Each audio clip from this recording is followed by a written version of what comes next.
Malam itu, udara di desa pedalaman Jawa Timur terasa lebih dingin dari biasanya.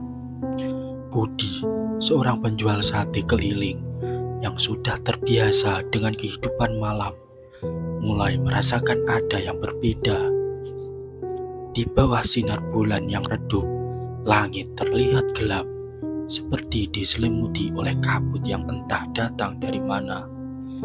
Suara jangkrik yang biasanya terdengar kini sepi, seolah-olah seluruh alam sedang menahan napas. Budi yang sudah berkeliling menjual sate ayam di berbagai kampung melangkah menuju sebuah jalan setapak yang biasanya ramai oleh pekerja yang baru pulang. Namun malam ini suasananya terasa mencekam. Setiap langkahnya diiringi oleh suara angin yang semakin kencang, menggoyangkan dedaunan di sepanjang jalan setapak. Pohon-pohon besar yang tumbuh di tepi jalan seperti ikut berbisik, seolah-olah ada sesuatu yang tidak beres. Malam semakin larut dan Budi mulai merasakan kegelapan yang merayapi dirinya.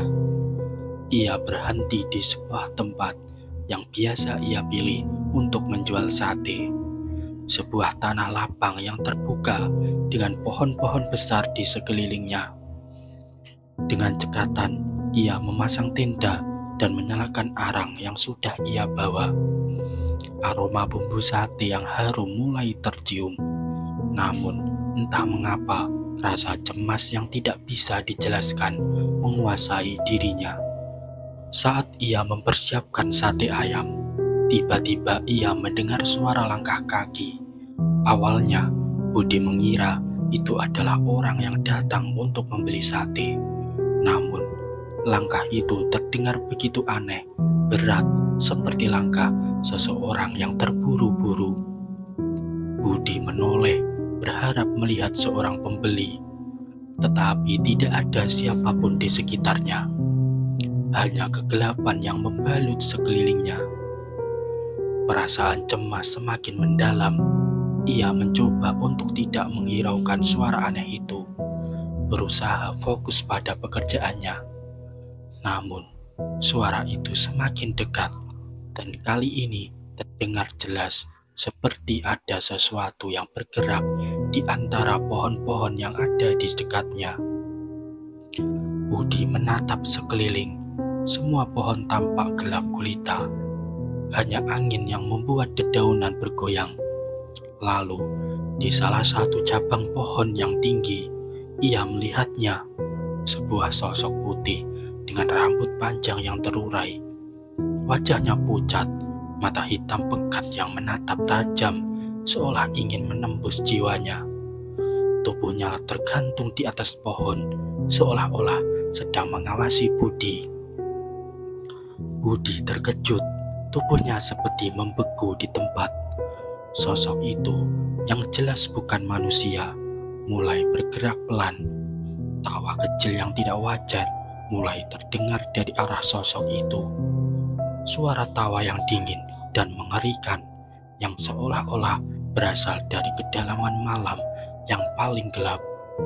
Setiap kali tawa itu terdengar, Budi merasa udara di sekitarnya semakin berat, seolah ada sesuatu yang ingin menekan dadanya. Tidak, ini tidak mungkin, gumam Budi, berusaha untuk menenangkan dirinya sendiri. Namun, tawa itu semakin keras dan sosok kuntilanak itu mulai turun perlahan dari pohon. Tangannya terulur, wajahnya yang pucat menatapnya dengan ekspresi yang penuh kebencian. Budi ingin berlari, tetapi tubuhnya terasa sangat berat, seperti ada kekuatan yang ingin mengikatnya di tempat, membuatnya tidak bisa bergerak.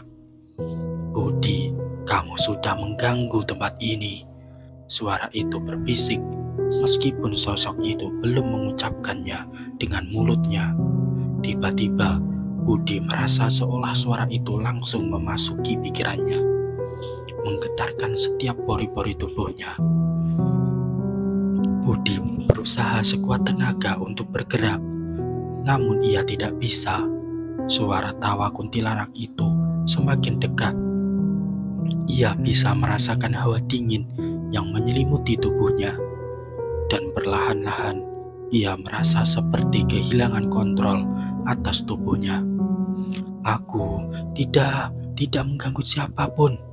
Budi berusaha membela diri, meskipun suaranya terdengar sangat lemah, hampir tak terdengar. Ia menatap sosok itu, berharap bisa menghindari malapetaka yang akan terjadi. Kuntilanak itu melayang lebih dekat, hanya beberapa langkah dari Budi. Rambut panjangnya yang terurai terlihat mengambang, meskipun tidak ada angin yang cukup kuat untuk menggerakkannya. Budi merasakan udara semakin mencekam. Tiba-tiba ada suara langkah kaki yang terdengar dari jauh. Dan seketika itu juga sosok kuntilanak itu berhenti. Suara langkah kaki itu semakin mendekat, dan dalam sekejap Budi melihat sosok seseorang muncul dari kegelapan. Seorang pria tua dengan pakaian sederhana berjalan menuju Budi. Matanya tajam, penuh kewaspadaan. Ia berhenti tepat di samping Budi dan menatap kuntilanak yang masih menggantung di pohon. "Ada apa denganmu, nak?" Pria tua itu bertanya dengan suara yang penuh kehangatan, meskipun ada kesan aneh di matanya. "Jangan takut, kamu akan selamat."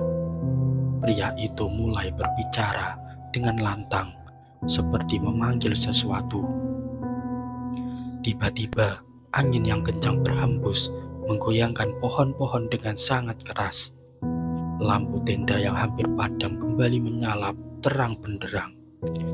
Dan dalam cahaya yang menyilaukan itu, sosok kuntilanak itu menghilang begitu saja, seolah tertiup angin. Suara tawa yang mengerikan juga hilang, meninggalkan kesunyian yang mencekam. Budi terjatuh ke tanah, terengah-engah, tubuhnya gemetar ketakutan. Sosok pria tua itu menatapnya dengan penuh perhatian, lalu memberikan senyuman tipis. "Kamu beruntung, sosok itu sudah lama mengganggu tempat ini. Tapi jangan khawatir, nak, kamu akan aman. Tetapi berhati-hatilah dan jangan datang lagi ke sini malam-malam," kata pria tua itu, kemudian perlahan menghilang ke dalam kegelapan. Budi masih terdiam, tidak percaya dengan apa yang baru saja terjadi. Apa yang baru saja ia alami, apakah itu nyata atau hanya ilusi?